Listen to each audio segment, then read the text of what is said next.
Nimbula ni ando pinakatalmai no kangu kaiViti kakine merke kina piase buru ni na ronga tiko mai na katakutuni go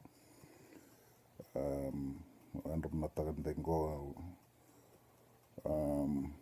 ungeti vakalivu mo wasia nendo na tarati kono kumbula na vida na singa sauti mo na mata sauti o sala beta dake vakalilai wikim na sara kumbakana to live stream and Fiji Indigenous Peoples Foundation na ulutanga go na mua sara ni katokotonyo ya ka tukuni tikina na vika en santa mai lasutaki tukina na kaiViti kaiViti kena na kawa itauke kaiViti ke vakai ngo manta induana ka sa mai da mai lasutaki tu nyo kenda na itauke ni da ngo induana kaindia kaitani e mai vakai dani kenda santa mai zingo matu rarida na lasu ya darida manta vakatotolo na tiki na mai na vivola tambu kona vakavukui kenda vivakarara mataki kuna vango na vakatekivu wase rua tiki na tin kawano kina tin kavitu na wile kai na kena vakavalang kuna vango and the Lord God commanded the man saying of every tree of the garden thou mayest eat freely, but of the tree of the knowledge of good and evil thou shalt not eat of it. For in the day that thou eatest thereof, thou shalt surely die. Yanandina, singa ronaga tarakina na vuani kauya rona mate vakaindina. Ia kavaka na wase rua. Nendangai dai lande na wase tolu nikana tikineva sa tukuna vango.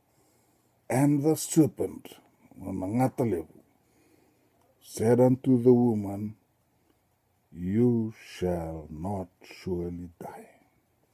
Sa tukuna na Kalou ndrau na mate vakaindina tukuna na ngatalevu ndrau na senga ni mate vakaindina.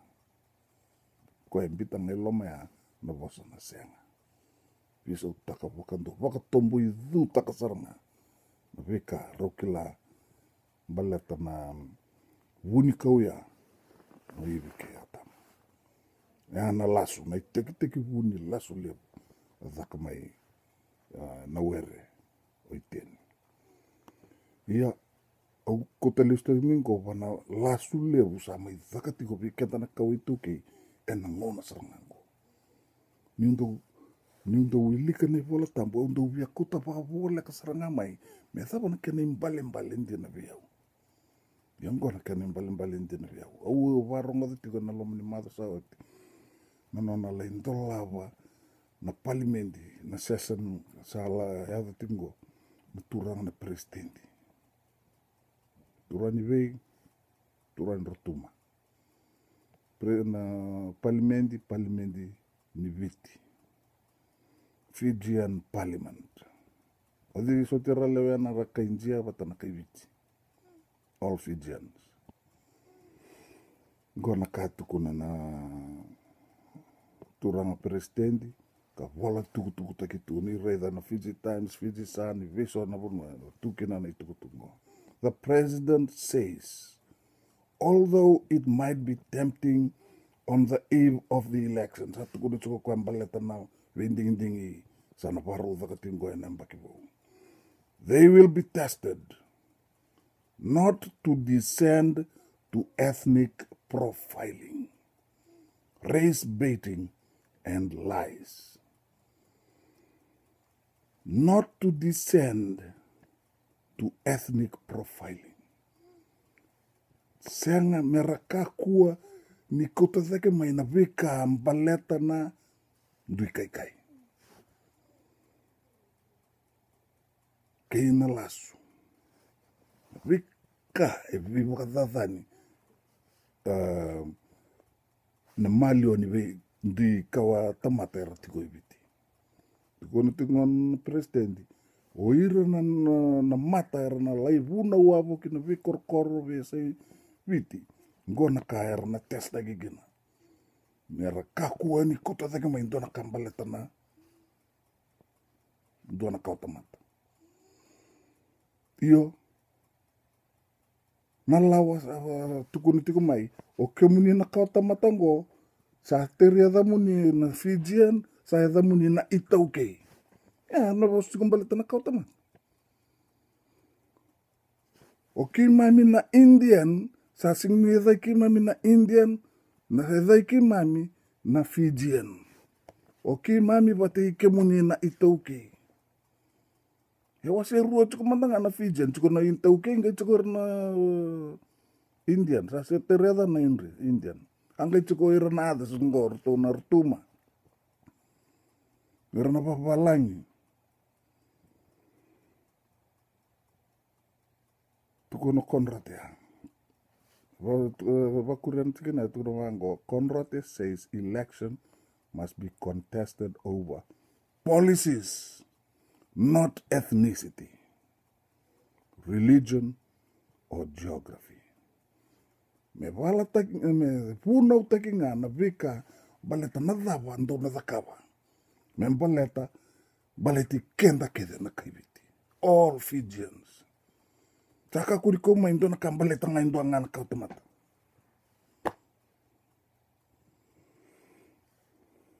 Nisarita na Lasu sa mbiutu mengo na kiti. Ya, ni reda manda na vua ni Lasu ngo. Ratudaki.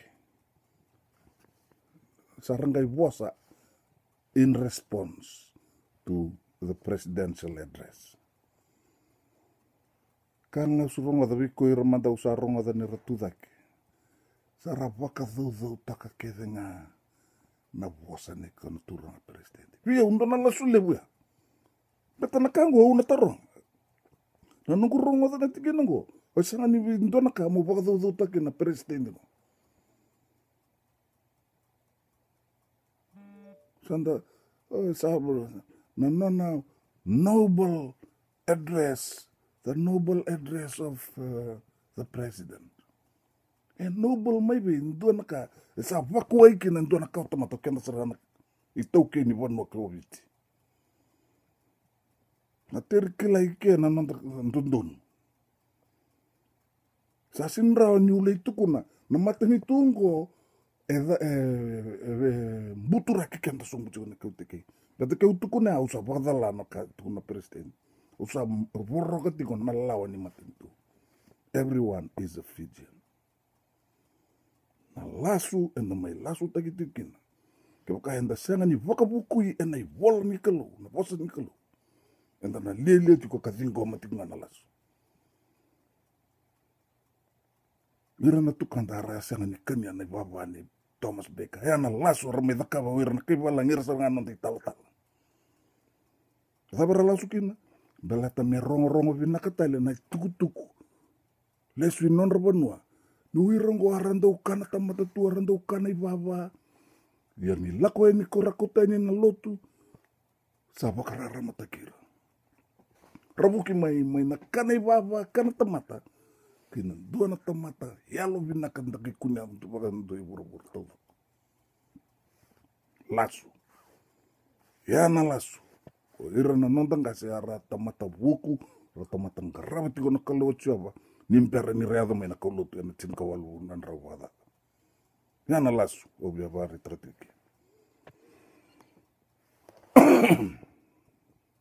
Na Lasu lebu. Kona kami zemburaki. Go. Regulation of 2007.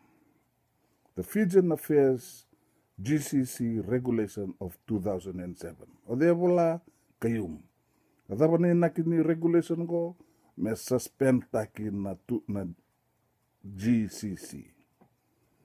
Adaba na buna tukun sarri korapto iranaga. Rangai mai ramain bosa isuba. Nanra takatsinga na mateni kau ya lewa bagi suba. O de ada kabatika Ia lebi vira nanda turang arada kapachuga. Kata bantu don meta kena. Lo tangele bo irna kapachuga rapa kata ni tikun kenda rong.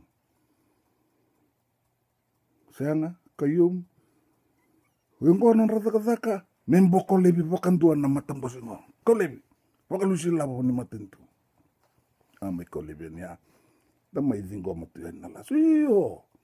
Orang itu kena salah tu. Yang kanji nang kori. Non rata kata ngaramai tak kena. Bos ibu keturang. Non rata kata ngana matin. Dari di ranganggon nabi hotel. Ini tiko ya. Aku suka tapi rapa kapi terlalu mani hotel untuk ngunum biakin. Raktukin rasinai.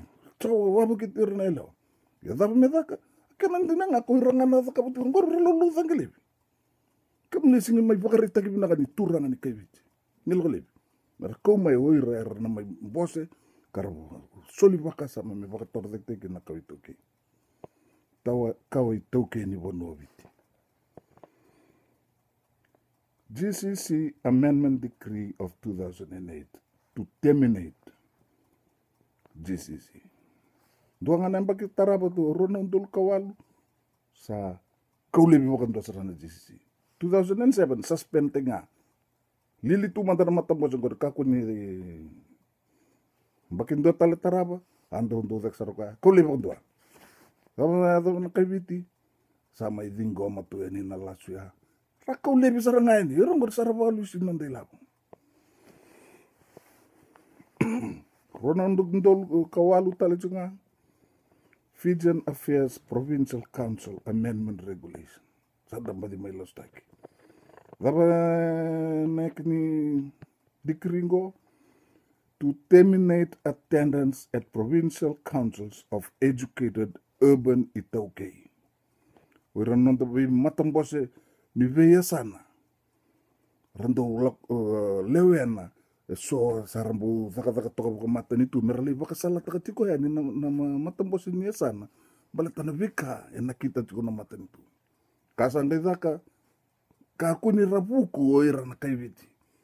Tarobi, kapaka oleni o tiko en taoni, o zaka tiko, tambubi ko moleni matambosya. Sara na kakiringo, o ze yetake te tekijugina, endua na kautamata. Yana da butuko na presidente nona address, kakuani la veti zake ma endua na ka baleta, endua na kautamata. Nire na Lasu kukana katikungo. Dawa tinggo matiko sekua. Aran lakso mutingo. Aran ni bawili ka kedi ke naka ndo wala takatiko ndo na turanga niko na wikula. Nondale ni parliament. Lave tamakau tumingo ko mena ka. Yo vaka enda Lasu takitu ngau kenda. Nika kun rongo daya. Goriet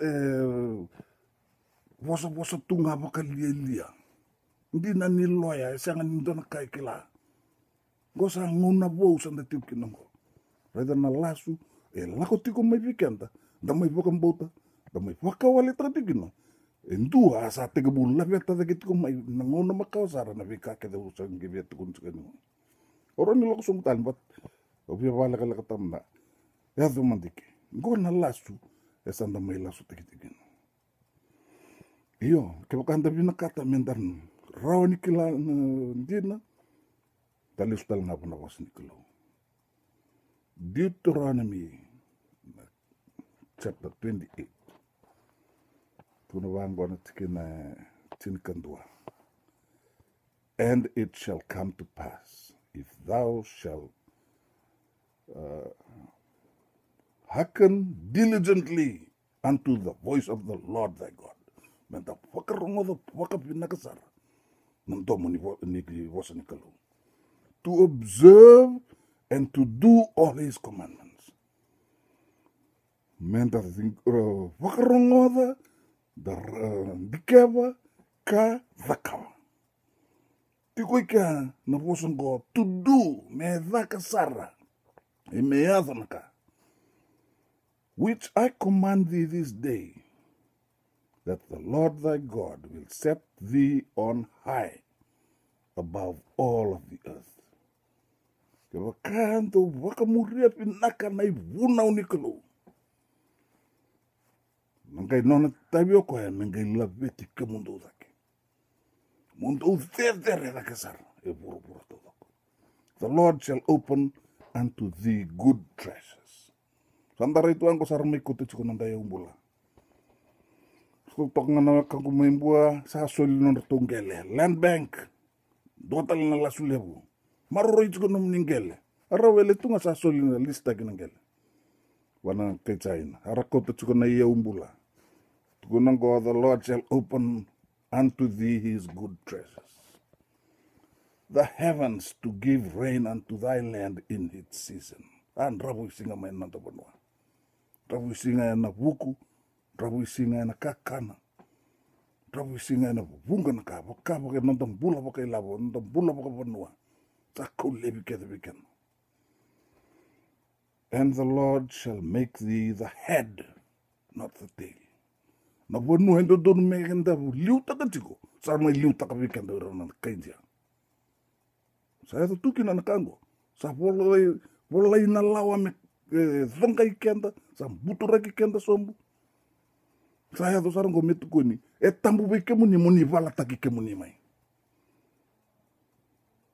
De sona nante liuliu, sara da kama sartinga. Ni tarongiran nante liuliu, era pokororongo tiko kina lasungo karamuria. Merah tarong. Dava sinranda ka ngona nanda Vanua, dava othio ko me mai vaKaLotu ka sonka. Ka fizonga kena nanda mbula. Tigene tinka tolu. And the Lord shall make thee the head and not the tail. Endai. Sada terimbu na sa le benu mbeka itumba. Iyo ninda lesu wana Kalou lebungo. Sianga wala nga ninda rongoda, sianga wala nga ninda kila, menda vakabasar. Follow his commandment. And the voice of the Lord thy God to observe and to do all his commandments, which I command thee this day. Kapamuri na lawa. Karoroki na lawa ni tininga. Singa may vita bata nondolo baka kabatungo kayo. Tuna land decree, tuna surfing decree, the mother Saudi sang kampatin kayo may na electricity bill decree, bill, dota la parliamentary bill 28, tamu nyo wasa takana wasa takira na len parliament. Na Lasu sa vitang katangay nga midake, sanda zingo chunga okenda. Lesu nanda Kalou, korang karaba na tukanda korto mbite gitu ya, nirto wasang gaji ko ne baba merto kanya. Lasutaki na tuku ya. Jadi bu mekan kami bango. Lasutaki. Santam pasi mai lasutaki, ngara lasutaki ira na kaiba ngilandi kaiba langi. Ngo santam mai lasutaki vir na kaindia. Senda vakabauta. Sangono ngo me santam rota. Sa rota na tamai lasutaki tiko. Do dake da vaKarisito kana Kalou enda garavatiko. Enda vakatako ko weekenda ke vakanga enda rongoda kila ka rakava. Na wale po masula ko na turang. Kalou me lomalang ina vakapuku weekenda. Enda rain pasikata. Na Lasu lebu sa mai thakatungo weekenda. Na wale.